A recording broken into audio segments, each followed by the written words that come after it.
Coucou tout le monde. Je profite de ma petite marche du matin pour faire une vidéo pour vous raconter une de mes nouvelles aventures. J'adore tester plein de trucs et alors là récemment je sentais qu'il fallait que j'aille vers le design humain. J'en avais vaguement entendu parler par des copines et puis j'ai pas prêté beaucoup plus attention que ça.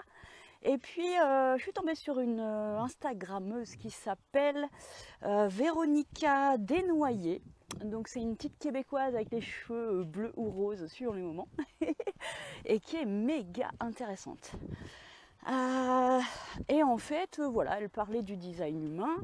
Je m'y suis un petit peu intéressée et puis j'ai pris une lecture de design humain avec elle.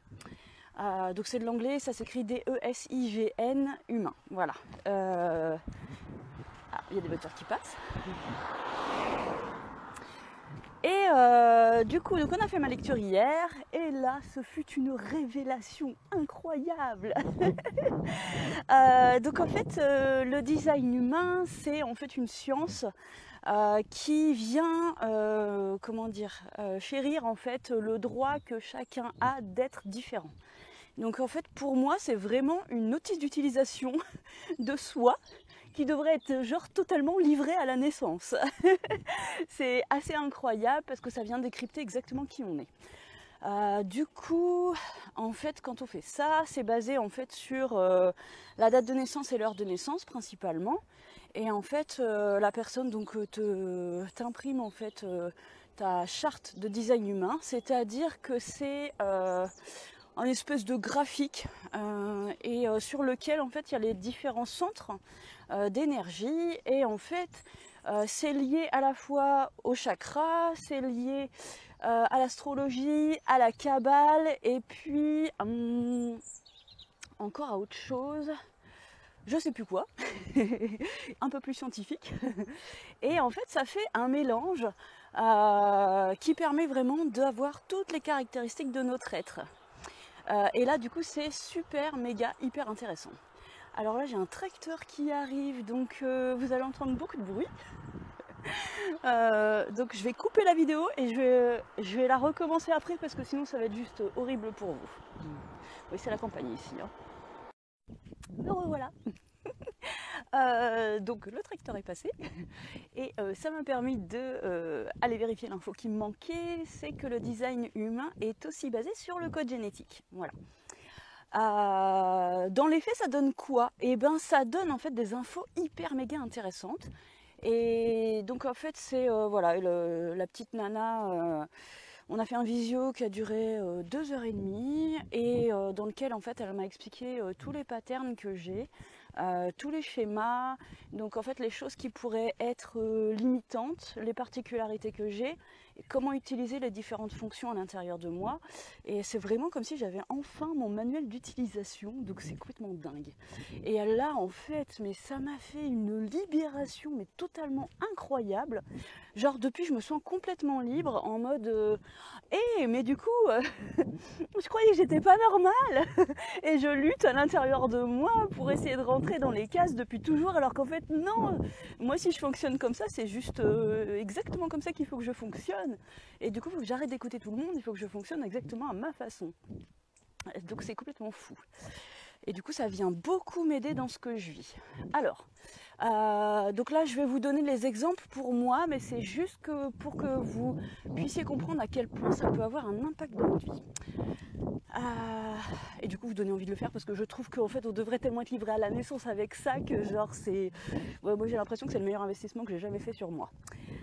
Donc, en fait, le plus gros truc énorme chez moi, c'est qu'en fait, je suis faite pour faire, pas pour faire des gros projets qui durent longtemps. Absolument pas, il faut surtout pas que je fasse des gros projets qui durent longtemps. Moi je suis faite pour faire plein de petites choses de façon très rapide et très facile et pour passer aussitôt à autre chose. Voilà, et ça du coup c'est assez fou parce que du coup en fait c'est quelque chose qui est en moi depuis toujours et contre lequel je lutte parce qu'on est dans une société où en fait on nous amène à monter des projets, à faire des plans sur l'avenir, à voir à long terme, etc. etc. Et que du coup, moi j'avais l'impression que je faisais quelque chose et qu'une fois que j'avais fait, je cassais tout. Et j'étais persuadée que c'était de l'auto-sabotage.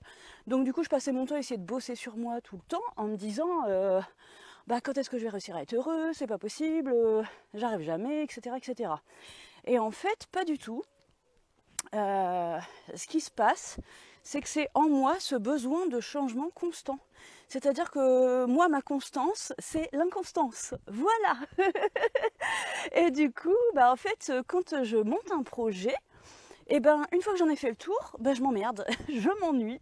Et comme du coup mon principal moteur, moi, c'est le désir, et en fait il faut toujours que je fasse exactement ce qui m'anime, ce que je désire, ce que j'ai envie de faire. Et si je fais ce que j'ai envie de faire, en fait du coup là j'éclate tout et du coup ça fonctionne de fou. Donc il faut surtout pas que je reste dans quelque chose si en fait j'ai plus du tout envie de le faire. Donc ce qui est très problématique là-dedans, c'est que jusque là je me disais zut, à chaque fois que je montais un projet, au bout d'un moment j'ai plus envie de le faire, je m'auto-sabote et du coup je lâche le truc.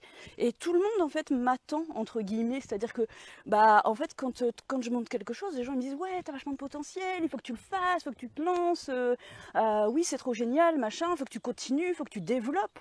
Mais en fait non, parce que moi une fois que le truc il est monté, qu'il a fonctionné, je le maintiens un petit peu, puis après en fait j'ai très très très envie de passer à une nouvelle aventure. Et c'est carrément ok, c'est complètement ok, parce que du coup c'est très mauvais pour moi de rester en fait dans des choses qui ne m'animent plus. En fait j'ai toujours cette peur intense de m'ennuyer, et c'est parce que du coup j'ai vraiment besoin de nouvelles aventures constantes, parce que du coup j'ai l'impression que dans le monde il y a des milliards de choses à découvrir. J'ai une espèce de soif d'apprendre et une soif de découvrir le monde et les gens, et du coup en fait rester au même endroit pour moi c'est très mauvais, parce que je m'éteins complètement. C'est pas du tout épanouissant.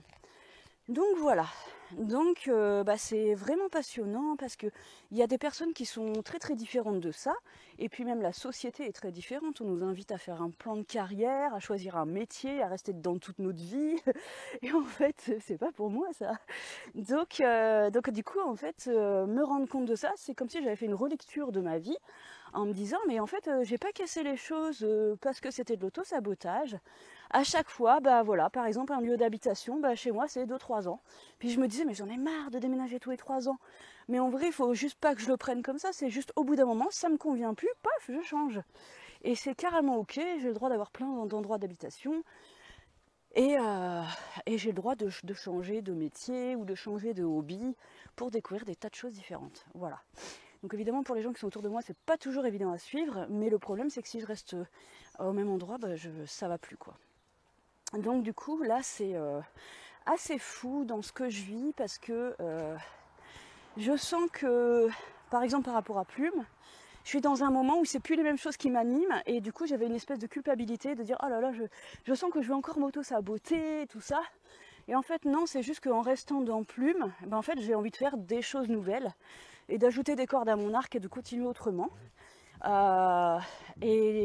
Et voilà, et donc là il y a des projets qui arrivent en tête, et du coup je retrouve complètement mon rayonnement et ma vibration à l'idée de créer plein de nouvelles choses, et je suis remotivée et reboostée à fond. Donc je comprends mieux pourquoi, par exemple, c'était vraiment pas facile pour moi d'avoir acheté une maison. Voilà, parce qu'en fait, on était sur un projet qui m'animait. Pour ceux qui ne me connaissent pas, j'habite en Normandie, et avec mon chéri, on avait acheté un immense corps de ferme absolument incroyablement magnifique avec un jardin magique. Donc je suis très très très très très heureuse d'avoir fait ça. C'était une aventure incroyable. Mais en fait, du coup, je me sentais plus bien là-dedans. C'était devenu beaucoup trop lourd pour moi. Et c'était un projet mais tellement énorme que du coup, les choses à tenir sur la longueur, c'est pas pour moi. Moi, je suis un peu plus faite pour du one-shot.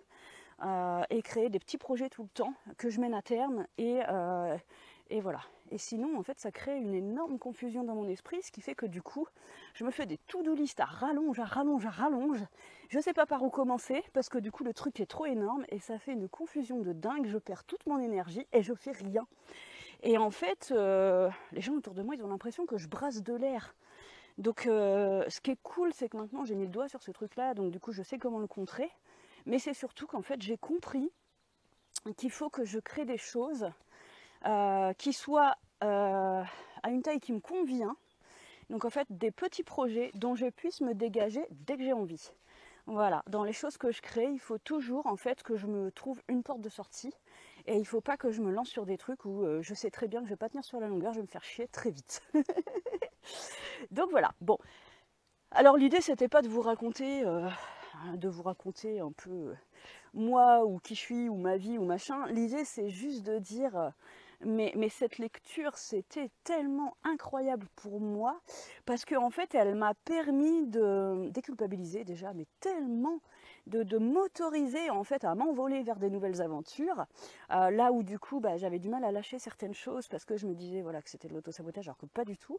Et en fait là je me sens tellement plus légère, c'est comme si on m'avait enlevé d'un seul coup toutes les contraintes de la vie et que du coup en fait on me donne l'autorisation d'être moi, parce que du coup c'est pareil dans ma charte en fait, ce qui est bien expliqué c'est que du coup je rayonne et je peux gagner ma vie juste en étant moi-même, et du coup enfin voilà, c'est quelque chose qui est un petit peu atypique et que j'ai une force de travail qui est assez monumentale, mais quand je suis dans ma justesse. Donc c'est très très très rassurant pour moi, qui me suis sentie bloquée pendant des mois à paniquer parce que les projets étaient trop énormes. Au fait c'est tout à fait parce que je suis pas du tout pas du tout faite pour faire ce genre de choses. Et là je retrouve une envie de vivre, une vibration, une légèreté complètement incroyable et des envies de partir dans des tonnes d'aventures différentes.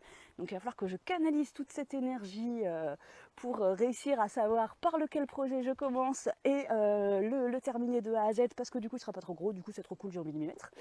Et voilà. Et donc alors je reprends la suite parce que comme je suis dans la campagne, des fois je capte pas et ça coupe. Bon, je vais me mettre là, comme ça je vais plus bouger. Donc un autre exemple, c'est que je me suis amusée à faire la lecture du design humain de ma fille, et en fait du coup ça m'a montré que ma fille elle a besoin d'une dose de sommeil assez hallucinante. Et du coup c'était très rassurant pour moi, parce que des fois elle partait à faire des siestes de 5 heures d'affilée, mais je me dis mais elle va pas bien, mais qu'est-ce qui se passe?